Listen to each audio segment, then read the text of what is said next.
আসসালামু আলাইকুম সবাইকে। কেমন আছেন সবাই? আশা করি আপনারা সবাই ভালো আছেন। আলহামদুলিল্লাহ আমরাও সবাই ভালো আছি। আবারও আমি আপনাদের সামনে নতুন একটি রেসিপি নিয়ে আসলাম। আর এই রেসিপিটিও কিন্তু আমার না, এই রেসিপিটিও কিন্তু আমার বোনের রেসিপি। এটা হলো খুব সহজভাবে কিভাবে জন্মদিনের কেক বানানো যায়, জন্মদিনের কেক রেসিপি।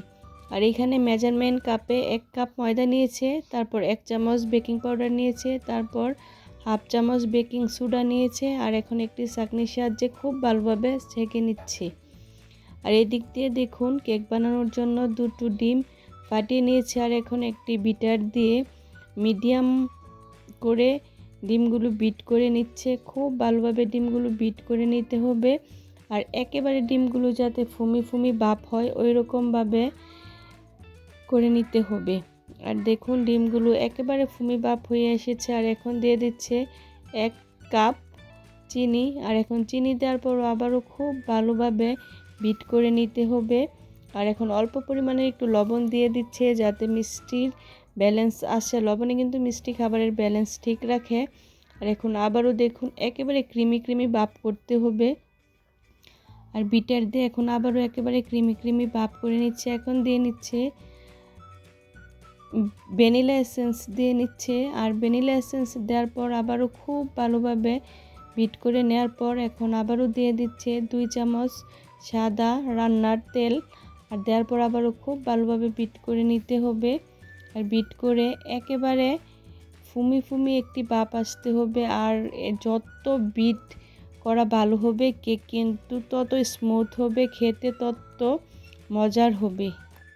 দেখুন খুব ভালোভাবে বিট করা হয়ে গিয়েছে। আর এখন কেক বানানোর জন্য একটি কেক বক্স রেডি করে নিচ্ছে। কেক বক্সে অল্প পরিমাণে একটু তেল দিয়ে নিচ্ছে। আর তেল দেওয়ার পর হাত দিয়ে তেলটা খুব ভালোভাবে বক্সে মিশিয়ে নিয়েছে।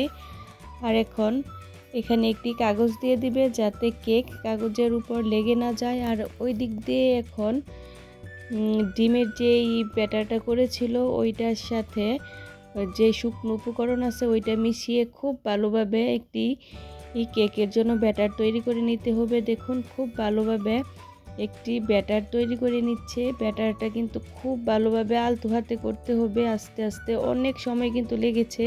আর একেবারে ক্রিমি একটি ভাপ হতে হবে। আর দেখুন এই দিক দিয়ে বক্সটা রেডি। আর ব্যাটারটাও ক্রিমি ভাপ হয়ে গিয়েছে।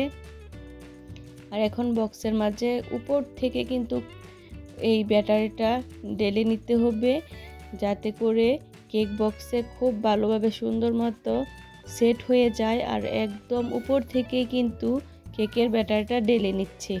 আর এখন হাত দিয়ে 2-3টি থেতনা দিয়ে নিতে হবে যাতে করে ভিতরে কোনো ফাঁকা জায়গা থাকলে ওইটা যাতে না থাকে। আর কেকে যাতে কোনো বাতাস না থাকে। আর কেকটি যাতে খুব সুন্দর হয়ে যায়। আর এই দিক দিয়ে এখন চুলাতে একটি হাঁড়ি গরম করে নিয়েছে। আর এখন ওই কেকের বক্সটি এখন দিয়ে নিচ্ছে। আর এখন ডেকে দিচ্ছে 40 মিনিটের জন্য। আর 40 মিনিটেই কেকটি হয়ে যাবে। আর এখন কেকের জন্য ক্রিমটি রেডি করে নিতে হবে। এখানে হুইস্পিং ক্রিমটা নিয়েছে। আর এই হুইস্পিং ক্রিমটা কিন্তু অনেক ভালো কেক বানানোর জন্য। আমিও কিন্তু এই হুইস্পিং ক্রিম দিয়েই কেক বানাই। আর দেখুন এই দিক দিয়ে এখন এই ক্রিমটি কিন্তু একেবারে ফ্রিজ থেকে নিতে হবে। আর একেবারে বরফ যাতে থাকে ওই রকমভাবে এখন বিট করে নিচ্ছে। আর বিট করে নেওয়ার পর খুব সুন্দর স্মুথি একটি ক্রিম হয়ে যাবে। আর দেখুন ক্রিমটি এখানে একেবারে খুব সুন্দরভাবে বিট হয়ে গিয়েছে। আর এদিক দিয়ে বরফ গলা পানিতে একটু চিনি দিয়ে গলিয়ে একটি চিনির সিরাম করে নিচ্ছি। আর এই দিক দিয়ে ক্রিম বানাতে মাশাআল্লাহ অনেক সুন্দর একটি কেক হয়ে গিয়েছে। আর একটি টুথপিক দিয়ে আপনাদেরকে দেখিয়ে দিচ্ছে। দেখুন কেকটি ভিতর থেকে একেবারে হয়ে গিয়েছে। আর সবাই মাশাআল্লাহ বলবেন, কেকটি অনেক সুন্দর হয়েছে। আর ওই দিক দিয়ে এখন কেকটি চুলা থেকে নামিয়ে একটু ঠান্ডা করে নেওয়ার পর তারপর এখানে একটি স্লাইস করে কেকটি কেটে নিল। কেটে নেওয়ার পর এখন যে চিনির সিরামটি বানিয়েছিল এখন উপর থেকে চিনির সিরাম দিয়ে দিবে। আর চিনির সিরাম দিলে কিন্তু খুব ভালোভাবে ক্রিমটা বসে যাবে। তাই উপর থেকে খুব ভালোভাবে সবটার মাঝে চিনির সিরামটা দিতে হবে। চিনির সিরাম দেওয়ার পরে এই দিক দিয়ে দেখুন এখানে ক্রিমটা দিয়ে নিচ্ছি।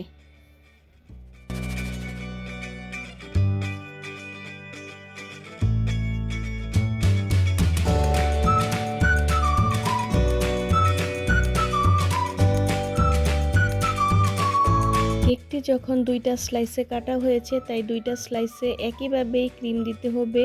তাই উপরের স্লাইসটিতেও উপর থেকে সিরাম দেওয়া হচ্ছে, যে চিনির সিরামটা বানিয়েছিল। আর এখন চিনির সিরাম দেওয়ার পর আবারও খুব ভালোভাবে ক্রিম লাগিয়ে নেবে। আর ক্রিম কিন্তু এই কাজটা খুব আস্তে আস্তে আর খুবই সতর্কতার সাথে করতে হবে, তা না হলে কিন্তু ক্রিম একেবারে সুন্দরভাবে কেকে মিশবে না। খুব সুন্দরভাবে দিতে হবে। আর এখন আপনাদেরকে কেকটি খুব সুন্দরভাবে ডেকোরেশন করে দেখিয়ে দিচ্ছি।